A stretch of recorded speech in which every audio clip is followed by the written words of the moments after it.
SLK makes good paddles now.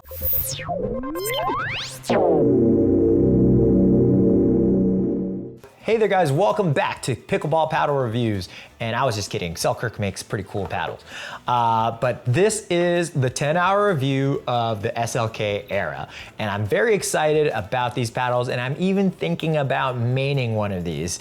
These paddles have been so fun to play with. They have such a low swing weight and they feel so natural in your hands.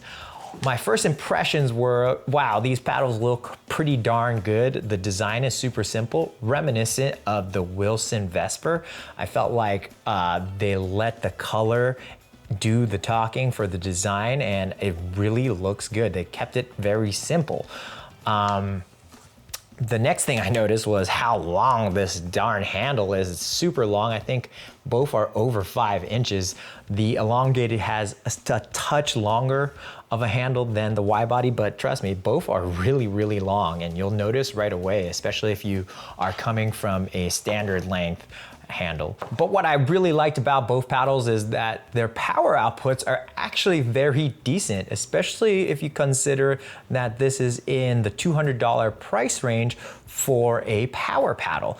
And it's in the SLK line of SLK, and that's usually their mass-produced for the market paddles. So it's pretty exciting to know that this is gonna be probably what they're gonna be using going down the line. Now, here are some stats for both of the paddles. I probably won't go over too much about these stats. I'm just gonna talk about the feel mainly. But yeah, both of these paddles are definitely stunners in my book. So I ended up playing about 14 hours with both of the paddles, 7 hours on the wide body and 7 hours on the elongated. I felt like both of the paddles deserved that time because they were so fun.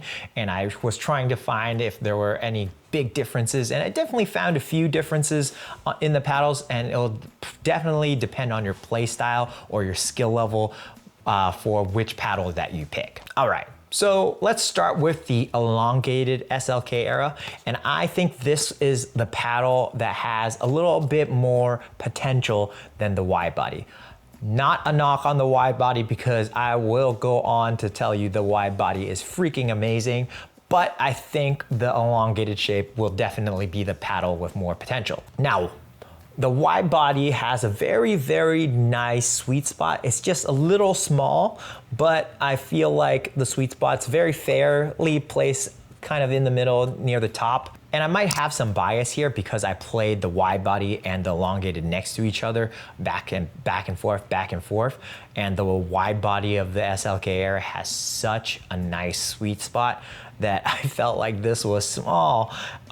So off-center hits, you will definitely feel vibrations. So some weighted tape on the bottom of the paddle or on the side will definitely help with dampening some of those vibrations. I couldn't even tell if this paddle was actually kind of like, you know, had a low twist weight because I was feeling so many of those variations. I can't tell if I was being fair because the wide body was so good at dampening those. But I will tell you that for resets, for soft hits, it was a touch harder with this paddle because you could feel when you're hitting it off, and the paddle wasn't as stable as the wide body when coming up with those resets and drops. It's not bad, but also not as good as the wide body would be. For power level, I would say that this paddle is close to the carbon true foam when you add weighted tape to it. It's about that power level, which is pretty darn good. It's slightly above all court level, and I would definitely say it's a touch weaker than the Yola. Of course, I haven't even added tape onto this paddle yet, so for the paddle to have that power without any tape is definitely a good sign. Compared to the wide body, I also feel like balls coming off of this paddle had more speed, had more pop, and also if you put more effort into hitting the balls, it was more satisfying with this paddle. The balls would go faster if you were hitting harder. So say around the 9 out of 10 mark is when it kind of cuts off, it won't go any faster. Whereas the wide body, if you hit a 6 out of 10 in effort or 7 out of 10, you're pretty much at that top range of speed coming off the paddle with that. So just because of that potential with the weighted tape, of course I'm gonna try weighted tape on the wide body too, but I think the potential of this is that you are able to hit faster balls with it and keep it at a low swing weight with that tape. Now let's get into the wide body. The wide body definitely has a cutoff at the power level, like I said, at that 6 or 7 mark, but it's plenty powerful enough. It's definitely still at that like borderline all court and power paddle range. I would say that it's just a touch weaker than the Scorpius Pro 4. And that's a huge compliment because I think the Scorpius Pro 4 is actually quite powerful for a wide body shaped paddle. And this is actually just a touch weaker than that. I felt all hits with this paddle are super satisfying. And that's because of its large and generous sweet spot. It's so forgiving, it's so big, it just feels like you're always hitting a clean, crisp shot. So if you're hitting ground strokes, if you're hitting resets, dinks, drops, everything feels very natural on this, especially when you're hitting off center, you're gonna feel like you're still hit the sweet spot. And that is insane on this paddle. This paddle was so good, I felt like it would be really strange to add modifications to it, which is why it kind of hurts me that I am going to try to add some weight to this just to try out if there is potential to get a little bit more power out of this.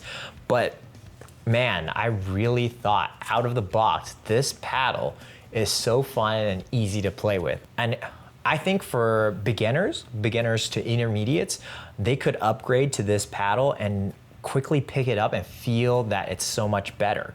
I think this paddle is just so easy to pick up and learn with.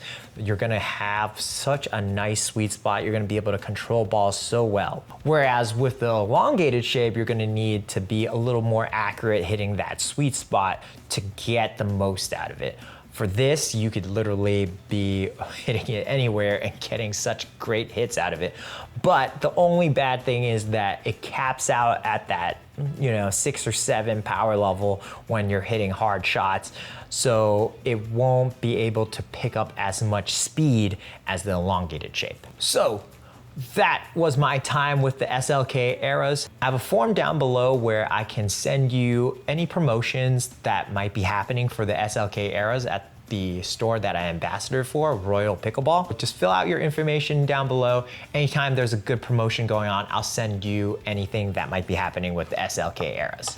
I definitely would recommend either of these to anyone that's looking for a power paddle that's not at the high premium price at $280 like the Yola Pro 4s or the Carbon True Foams. Comment down below if you think this SLK ERA is a success for Selkirk, or do you think this is just too much like the 11.624 paddle.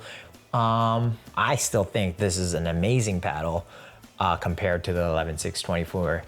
And really, it does stand out a little bit from them just because of their very low swing weights and how they actually play. Be sure to like and subscribe to the channel. If you like this kind of content, we'll be making way more paddle reviews as new paddles come out. Thanks for watching, guys, and peace.